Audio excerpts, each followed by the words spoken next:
지난 시간에 조선 전기에 대해서 알아봤고 오늘은 조선 후기의 정치에 대해서 좀 살펴보도록 하겠습니다.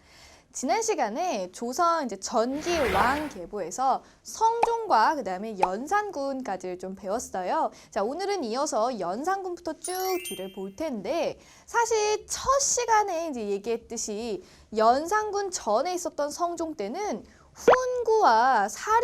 훈구가 집권하고 있었기 때문에 훈구를 견제하기 위해서 사림이라는 애들 등용하게 된다라고 표현을 했습니다. 자, 이랬을 때 사림이 처음 정계에 올라와서 훈구들은 그들이 싫단 말이야. 그래서 그들을 없애게 되는 사림의 화를 입는 사화기가 등장을 하게 되는데요. 자, 여기 써있듯이 연중, 인명까지입니다.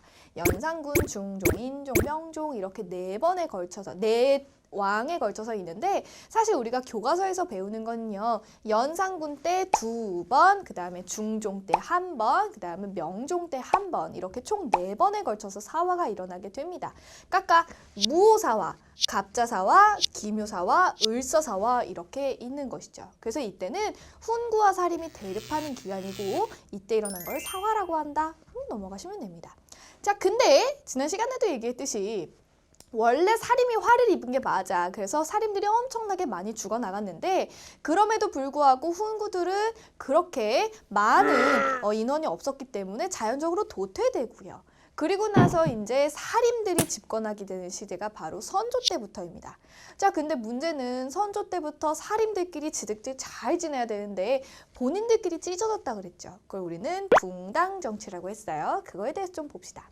자, 사림이요. 처음에 2가지로 쪼개지게 되는데 바로 동인과 서인으로 갈라지게 됩니다. 근데 문제는요. 동인이 얼마 가지 않아서 다시 한번 북인과 남인으로 나뉘게 되는데 이때 당시에 이제 북인과 남인과 서인으로 있는 거죠. 동인이 북남으로 갈라졌으니까 총 3개의 붕당이 있을 때 이 중에서 어느 붕당이 집권을 하고 있느냐라고 하면 바로 남인입니다. 자, 근데 문제가 생겼죠. 선조 때 가장 큰 사건이었던 임진왜란 1호부위가 팍 터지게 되는 거예요. 그럼 남인이 집권하고 있는데 임진왜란이 터졌어. 그럼 남인이 정말 잘해서 터졌을까? 아니면 못해서 터졌을까? 그래, 못해서 이런 전쟁이 터졌을 거라고 생각을 하는 거예요. 그래서 이 전쟁이 끝났을 때 남인은 정치 권력을 잃어버리게 되고 그 당시 임진왜란에서 만약에 이기기 위해서 굉장히 많이 노력을 했던 북인 세력들이 정권의 중심이 되어서 그 다음에 왕인 광해군과 함께 손을 잡게 되는 거죠. 그래서 인조 다음에 광해군에서 이제 북인이 남인과 서인을 누르고 집권하게 되는 그런 시대가 오게 됩니다. 자, 근데 광해군도 쫓겨나나 보다. 근데 그 쫓겨나기 전에 있었던 일들을 조금 말씀을 드릴게요. 자, 임진왜란 때요. 우리나라 조선을 도와줬던 나라가 하나가 있었으니 그게 바로 명나라입니다. 명나라가 우리나라를 도와서 조명연합군이 열심히 외를 격퇴하는 그런 일들이 바로 임진왜란 때 있었는데 그때 명나라가 우리나라에서 너무 많은 예산을 쓰고 간 거지. 그래서 명나라가 점점 쪼그라들게 됩니다. 힘이 쇠퇴해요. 자, 그러자 위에 있는 또 다른 나라 후금이 있죠. 후금은 그때 니들끼리 잘도 싸우는구나. 나는 여기서 세력을 키워야겠다라고 하면서 자기의 세력을 점점 불리고 있는 상황입니다. 자, 이때 후금이라는 나라는 명나라가 약해진 틈을 타서 내가 이제 최강자가 돼야겠다라고 하면서 명을 공격하게 됩니다. 광해군 때. 자, 그럼 명나라로서는 예전에 조선을 도와줬던 그런 이력이 있으니까 조선에게 이랬겠죠. 조선, 나 좀 도와줘. 내가 예전에 임진왜란 때 도와줬잖아. 그러면 광해군의 입장에서는 명나라를 도와줘야 되죠. 그치? 도와줘야 되는데 약간 눈치가 보이는 겁니다. 어디에 눈치가 보이냐면 바로 후금의 눈치가 보이는 거예요. 내가 명나라를 도와줬다가 저 후금이 나를 되게 안 좋게 보면 어떡하지? 저 후금 진짜 센 나라인데 큰일이다. 그래서 이 광해군이 명나라를 도와주는 척 하면서 후금에게 어떤 기분 나쁘게 안 하려고 후금에게 항복을 합니다. 이게 무슨 말이냐면 명나라에게 도와주려고 강홍립이라는 장군과 병사들을 파견했는데 강홍립한테 이런 얘기 한 거죠. 야, 가서 명나라를 넌 도와주러 가는 사람이야. 근데 가서 후금에 맞서서 열심히 싸우지 말고 눈치를 보다 항복해라. 이런 지시를 내린 거죠. 그럼 봐. 후금에 대해서 맞서 싸운 것도 아니고 그렇다고 명나라를 안 도와준 것도 아니고 지금 광해군은 굉장히 머리를 써서 실리적인 외교 정책을 펼친 거예요. 그래서 명과 후금 사이에서 중립적인 외교를 취했다라고 해서 중립외교로서 이제 이름을 날렸는데 문제는 이걸 보고 비판하는 세력이 있었다는 거죠. 그게 바로 누구냐면 서인 세력이에요. 서인이 와 어떻게 우리는 명나라에 받은 은혜를 모르고 저 명나라를 도와주는 척하면서 후금한테 붙니? 저거 안 된다. 저런 쟤네의 나쁜 버릇은 고쳐줘야 된다라고 해서 광해군을 몰아내고 서인들이 추대한 새로운 왕 이인조가 왕에 올라오게 되는 거죠. 그걸 우리는 인조 반정이라고 합니다. 흐트러진 것을 바로잡는다라는 말이에요. 자, 그럼 봐.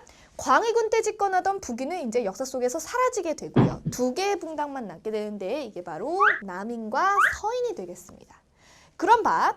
이들이 지금 저 광해군의 중립외교가 잘못됐어. 명나라에게 잘해야 되는데 저 후금한테 지금 감히 우리가 잘하려고 해? 저거 잘못됐네.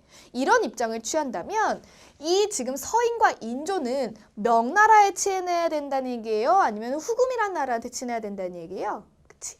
명나라와는 친하게 지내되 후금은 배척해야 된다라는 입장을 갖고 있는 사람들이지. 그래서 인조 때의 핵심 모토는 친명배금이라는 겁니다. 명나라와 친하고 금나라는 배척하겠다라는 전술인 거지. 그럼 봐.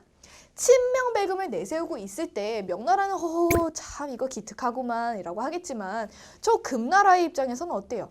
이런 나쁜 것들 내가 너네 가만두나 보자. 이래서 이 후금이 우리 조선으로 쳐들어오게 되는 게 바로 호란이 되겠습니다.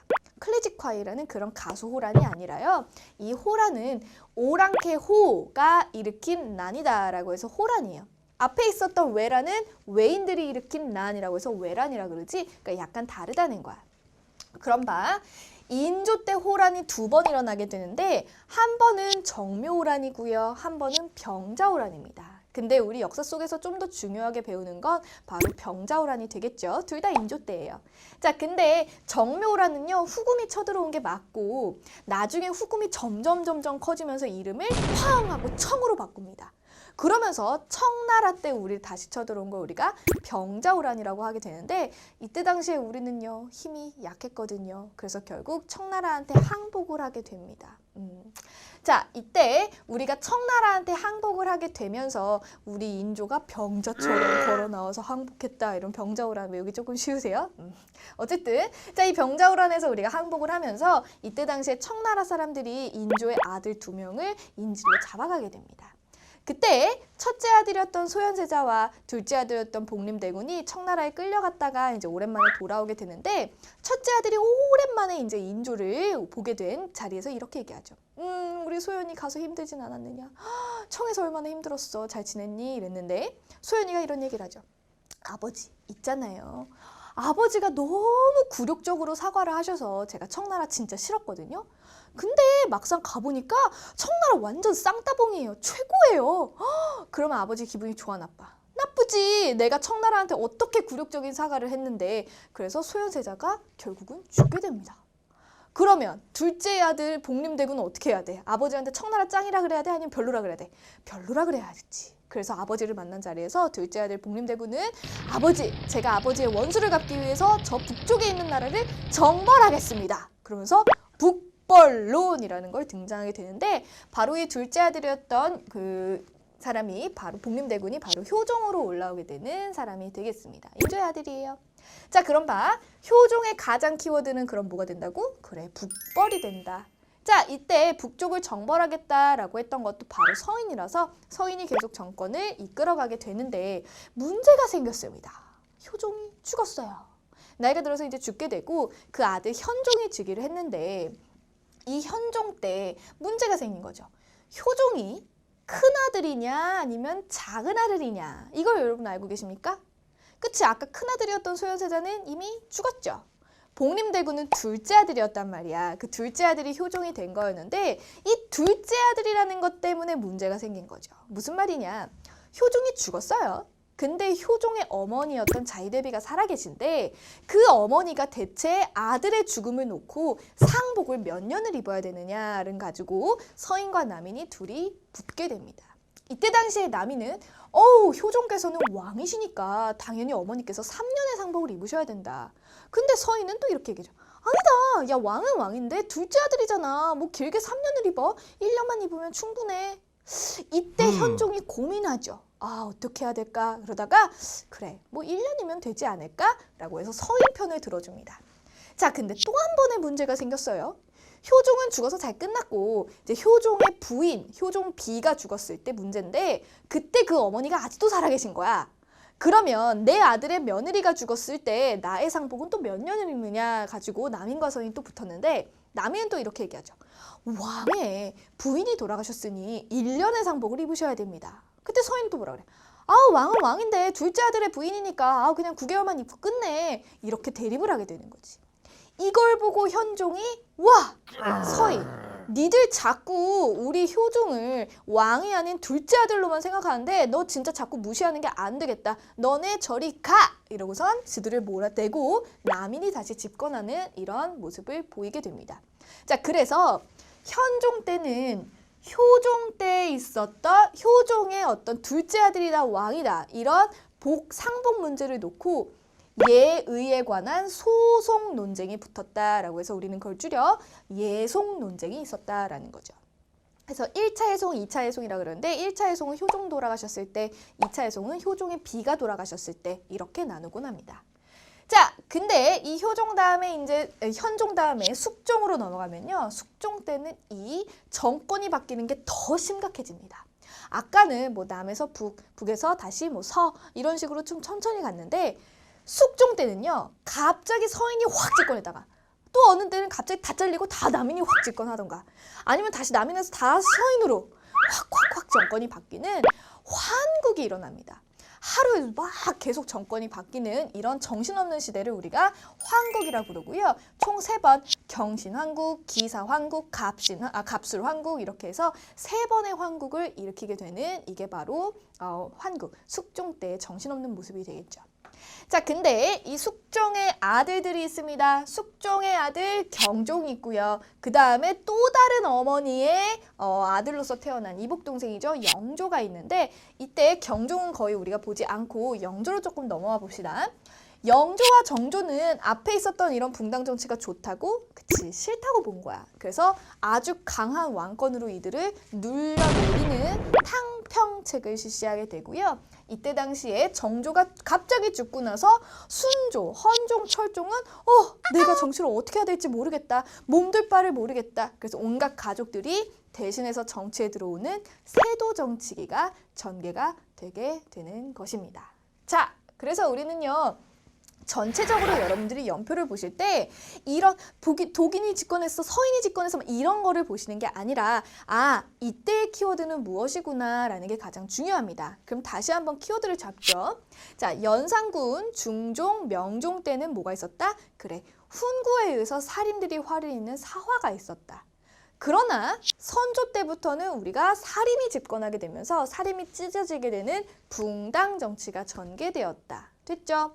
자, 근데 그 붕당 정치 끝에쯤에 임진왜란이 터졌고 임진왜란 이후에 광해군이 집권하게 됐는데 광해군은 명나라와 후금 사이에서 중립적인 입장을 취하다가 인조반정으로 쫓겨나게 되었다. 그래서 광해군의 키워드는 중립외교다.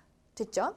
자, 인조 때는 우리 명나라와 친해야 되고 금나라는 배척해야 된다. 친명배금을 취하다가 후금이 쳐들어오게 되는 호란을 겪게 되고요. 그 이후에 효종 때는요. 효종은 아버지의 원수를 갚겠다고 북쪽을 정벌한다. 북벌론이 등장하게 됩니다. 근데 효종이 첫째 아들이 아니라 둘째 아들이었지. 그래서 현종 때에 가서는 효종을 두고선 예의에 관한 소송, 예송 논쟁이라는 게 키워드가 될 거고요. 그런 붕당 정치가 점점 심해지더니 숙종 때 가서는 환국이 일어났다. 그리고 환국을 잠재우기 위해 영정조 때는 탕평책이고 그 이후에 갑자기 왕이 죽으니까 다른 사람들이 대신해서 권력을 잡는 세도 정치가 시작되었다. 이렇게 정리해 볼 수가 있겠습니다. 자, 그래서 여러분들이 조선에서 가장 어려워한다는 붕당 정치, 조선 후기를 모두 다 마스터하셨습니다. 이렇게 전근대사를 모두 다 함께 이제 정리해봤는데 어떠신가요? 이제 조금 감이 잡히려고 하나요? 자, 그래서 우리는 다음 시간부터는요, 근현대사로 넘어가서 우리나라가 어떻게 이제 조선이란 나라에서 근대적인 나라로 발전해 나갈 수 있었는지 여러 가지 측면을 또 한번 살펴보도록 하겠습니다. 수고하셨습니다.